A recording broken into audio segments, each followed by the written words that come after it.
Imagine Anna Wintour saying you have the best walk, Gianni Versace giving you a nickname like Little Shalomina. You're being called one of the most successful supermodels of all time. And get this, you're on the cover of Vogue when it wasn't even normal for brunettes to grace the cover. Sounds like someone who should be a household name, right? But here's the thing Shalom Harlow isn't. And I need to ask why. Why? How can someone who's literally walked for every major fashion house, had one of the most iconic moments in fashion history, and starred in hit movies like How to Lose a Guy in 10 Days somehow be so overlooked? Like, where's the justice for Shalom Harlow? Let me tell you, the 90s were the golden era of supermodels. Naomi Campbell, Linda Evangelista, Christy Turlington, they were everywhere. They were larger than life, scandalizing, socializing, and just dominating pop culture. But then you had Shalom. She wasn't about the drama. She wasn't out here causing controversies or dating every A-lister in Hollywood. Okay, except for that one time she was rumored to be dating Leonardo DiCaprio, but we'll get to that later. Spoiler, it wasn't true. I'd like to confirm that's not true, but... Shalom was more low-key. She didn't need to scream for attention because her talent spoke for itself.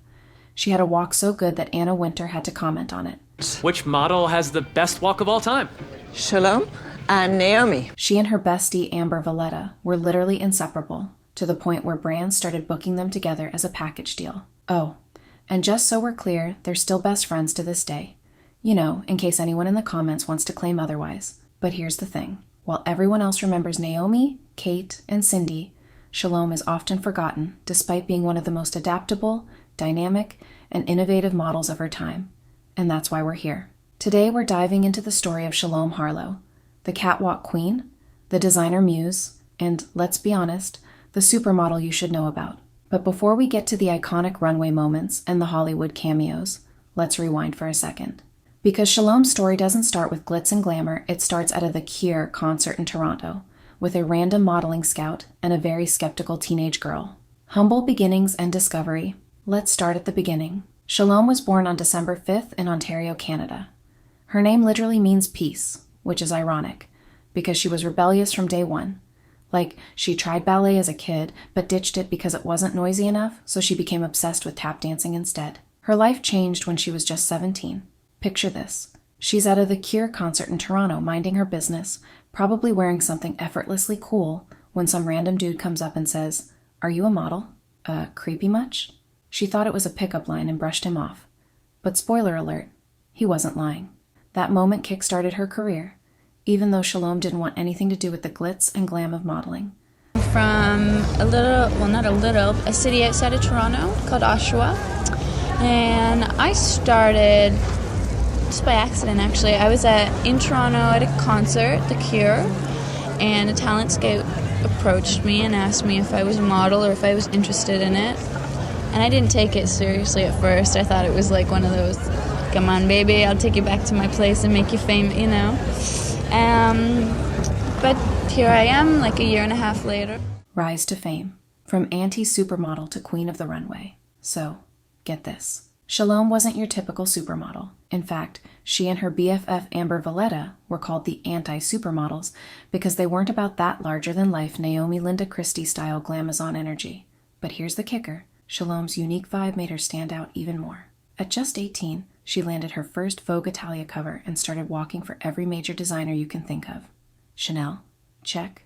Dior? Check. Alexander McQueen? Oh, we'll get to that in a second. By 1995, she was named Model of the Year, beating Kate Moss and Amber Valletta. But what made her special? Her walk. Y'all, Shalom didn't just walk the runway she performed. She was part animal, part artist, and 100% mesmerizing. Even Anna Wintour said she had the best walk. And honestly, who's arguing with Anna?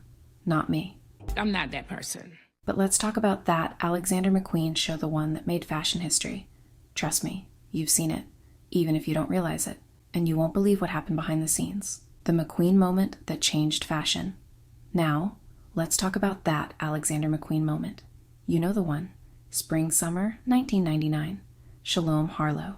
A white trapeze dress. 2 robotic arms. Black and yellow paint flying everywhere. It's chaotic, it's dramatic, and it's everything. This wasn't just a runway show, it was performance art. It's one of the most iconic moments in fashion history, and honestly, no one's topped it since. Here's the crazy part. Shalom didn't even rehearse this. She got off a red-eye flight, walked into the warehouse, and was basically told, "Stand on that platform. It'll spin. The robots will spray you with paint. Good luck." Like, what? imagine being handed that level of chaos and just nailing it. In her own words, Shalom said, "It wasn't choreographed at all. I just had to trust my instincts." And honestly, that's why this moment worked. Her movements were so raw, so organic, and they perfectly captured McQueen's vision of beauty and destruction. Oh, and did I mention Björk was in the audience? Yeah, no pressure, right? Shalom actually recalled, "I came out of the bathroom and there's Björk, my favorite artist ever. And I'm thinking, oh my God, she's going to watch me make an absolute fool of myself." But nope, she crushed it. McQueen knew exactly what he was doing when he cast her. He trusted her to bring this moment to life, and she delivered. Here's why this moment is still so relevant. It wasn't just a runway show. It was a commentary on the intersection of humanity and technology. It was about destruction and creation. And let's be real, it was absolute fashion history. So much so that Bella Hadid's viral Coperni spray paint dress in 2023? Yeah, that was 100% inspired by Shalom's McQueen moment. You're welcome, Gen Z. And while Shalom was out here making fashion history with moments like McQueen's spray paint spectacle, her life wasn't just about runway drama.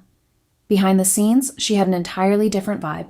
She was building some of the most iconic friendships in fashion, and trust me, they're just as legendary. The socialite side of Shalom. Okay, so here's something you might not know about Shalom. While she wasn't as scandalous or headline-grabbing as, say, Naomi Campbell or Kate Moss, she did have her fair share of iconic friendships and moments in the social scene. And honestly, they're just as legendary.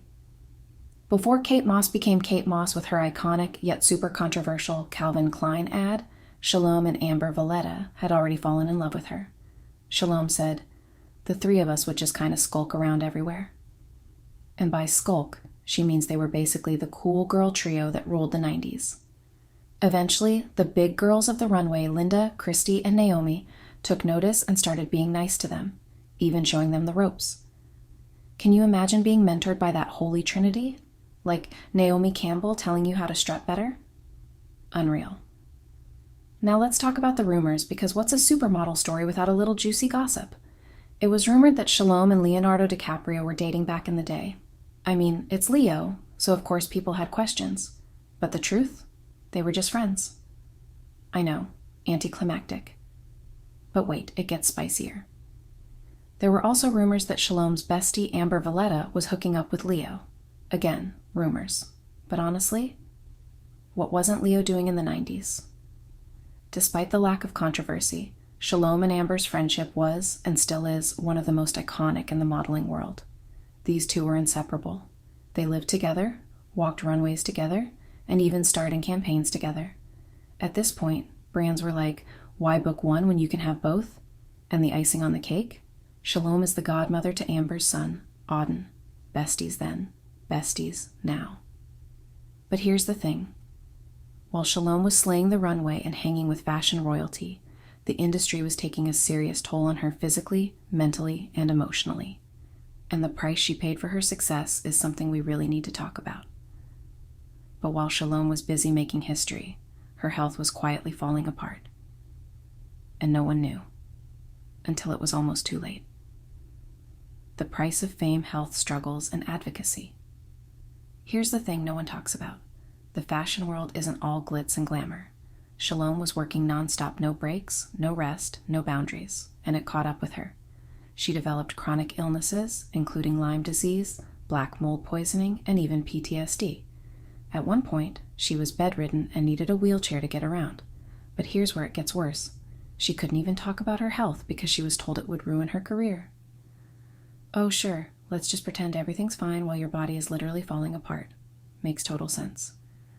But Shalom didn't let this be the end of her story. She made a comeback that no one saw coming, and it's everything. Let me set the scene. The Comeback Queen. It's 2018. Shalom's been MIA for 6 years. Then, bam, she shows up at the Versace runway in Milan, looking like she never left. Imagine walking back onto the runway after years of being sick and absolutely killing it. That's exactly what she did. Not only did she walk for Versace, but she also starred in their spring 2019 campaign, There's this viral clip of her dancing in a bell-bottom jumpsuit, just radiating joy. And honestly, it's a vibe. She was back, and the fashion world was eating it up. But Shalom's story isn't just about the glitz. It's about resilience, sustainability, and rewriting the rules. And don't even get me started on how she was advocating for sustainability before it was cool. Strapping herself to trees as an environmental activist. Absolutely. Earth first. Yes. Something, we need to do something We need with to that. get on top of that. Yeah. Well, you just did the thing in London. We're putting that out there. If there's any, That's true. Yeah. any way we can help, let us know. Legacy and takeaways. So, what's Shalom up to now? She's picky about her projects, focusing on sustainability and healing. She's also using her platform to raise awareness about chronic illness and self-care, especially for women. Honestly, the world is just now catching up to what Shalom's been saying for years. Her story is a reminder that success comes at a price, but also that you can reclaim your narrative. Whether it's taking a break, setting boundaries, or just dancing in a bell-bottom jumpsuit, Shalom proves that it's never too late to start again. So, what do you think? Is Shalom Harlow the most underrated supermodel of all time, or what? I'd love to hear your take, and even better, if you know an iconic story about her that I didn't cover, drop it in the comments. Shalom Harlow isn't just a model. She's a force, a reminder that beauty isn't just about how you look, but how you move through the world. And honestly, we could all use a little more Shalom in our lives.